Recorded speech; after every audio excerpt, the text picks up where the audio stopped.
बिस्मिल्लाहिर्रहमानिर्रहीम। Welcome to Arfa's cooking world. मैं हूँ अरफा और आज मेरे किचन में बन रहे हैं शामी कबाब। नमाज इतनी ही ज़रूरी है जितना कि जीने के लिए सांस लेना ज़रूरी होता है। अल्लाह सुब्हानहू व तआला हमें भी सजदों की लज़्ज़त अता फ़रमाए, आमीन सुम्मा आमीन। वैसे तो सभी अपने घर में शामी कबाब बनाते होंगे, थोड़ी थोड़ी चेंजिंग्स के साथ सभी के घर में बनते हैं शामी कबाब।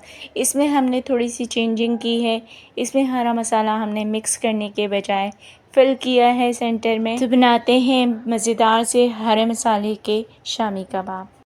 सबसे पहले हम मसाले निकाल लेंगे। एक बड़ी प्याज मैंने रफली काट ली है, 2 टेबल स्पून लहसुन अदरक का पेस्ट ले लिया है, 1 टीस्पून सफ़ेद ज़ीरा है, तेज़पात के 3-4 टुकड़े हैं और 2 सब्ज़ इलायची है, 2 काली इलायची है, दालचीनी के 2 स्टिक हैं, 12 काली मिर्चें हैं, 6 से 7 लौंग हैं।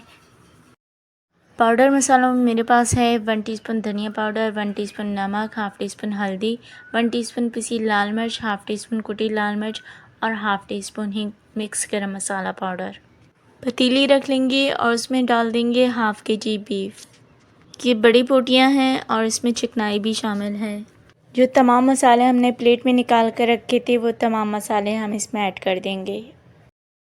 मसाले ऐड करने के बाद हम इसमें पानी ऐड करेंगे। तो मैंने लिए हैं 3.5 कप पानी। पानी को ऐड करने के बाद हम इसको मिक्स कर लेंगे और एक अच्छा सा बॉयल आने देंगे। जब इसमें बॉयल आ जाएगा तो एक बार और मिक्स करेंगे हम और फिर इसको कवर करके हम 1 घंटे तक पकाएंगे लो फ्लेम पर। 1 घंटे के बाद हम इसे चेक करेंगे। मीट की बोटियाँ थोड़ी सी बड़ी थी तो वो टेंडर होने में टाइम लगता है उसको। अब हम इसमें सोक की हुई 1 कप चने की दाल ऐड कर देंगे। अब हम इन दोनों चीज़ों को मिक्स करेंगे और कवर करके 1 घंटा और पकाएंगे ताकि दाल भी गल जाए और गोश्त में जो कमी रह गई है गलने में वो भी पूरी हो जाए।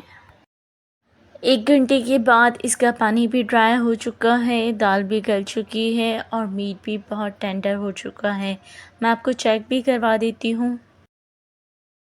ये देखिए बहुत अच्छा सा ये गल चुका है। बोटी हमने इसीलिए बड़ी रखी है कि इसमें रेशे बने। अब मैं इस मिक्सचर को पीस लूँगी। इस मिक्सचर में हम 2 अंडे शामिल कर देंगे। अब हम इसको मिक्स कर लेंगे और इसके कबाब बना लेंगे। हमने हरा मसाला ऐड नहीं किया था। कबाब बनाने के बाद हम इसके सेंटर में ये हरा मसाला ऐड करेंगे जिसमें चॉप किया हुआ प्याज, हरा धनिया, पुदीना और हरी मिर्चें कटी हुई हैं। शामी कबाब को हम खोलेंगे और सेंटर में एक स्पेस बना लेंगे और यहीं हम हरा मसाला डाल देंगे। इसके सेंटर में हम ये हरा मसाला फिल कर देंगे और फिर इसको दोबारा से बना लेंगे। जो लोग शौकीन हैं कि हरा मसाला तो होना ही चाहिए शामी कबाब में, तो उनके लिए ये ऑप्शन अच्छा है। इसी तरह से मैं सारे कबाबों के सेंटर में हरा मसाला फिल कर दूंगी और दोबारा से इनको बना लूँगी। ऑयल को गरम कर लेंगे और ऑयल गरम हो जाएगा तो फिर हम इसमें शामी कबाब रख देंगे। जब इसके किनारे ब्राउन से होने लगेंगे तब हम इसको फ्लिप करेंगे। कबाबों पर बहुत अच्छा सा कलर आने लगा है तो अब हम इनको फ्लिप कर लेते हैं और आप देखें बहुत अच्छा सा कलर इस पर आ गया है। दूसरी साइड से भी जब सिक जाएगा तो फिर हम इनको निकाल लेते हैं।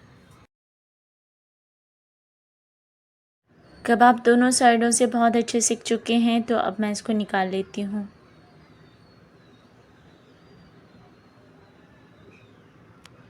ये है कबाबों का फाइनल लुक और आप देख सकते हैं ये ऊपर से क्रंची बने हैं और अंदर से इंतहाई सॉफ्ट हैं। आपका लाइक, सब्सक्राइब और वीडियो शेयर करना हमारे लिए हौसला अफजाई का काम करता है और हम में मज़ीद मेहनत करके अच्छी वीडियोस बनाने का जज्बा पैदा होता है।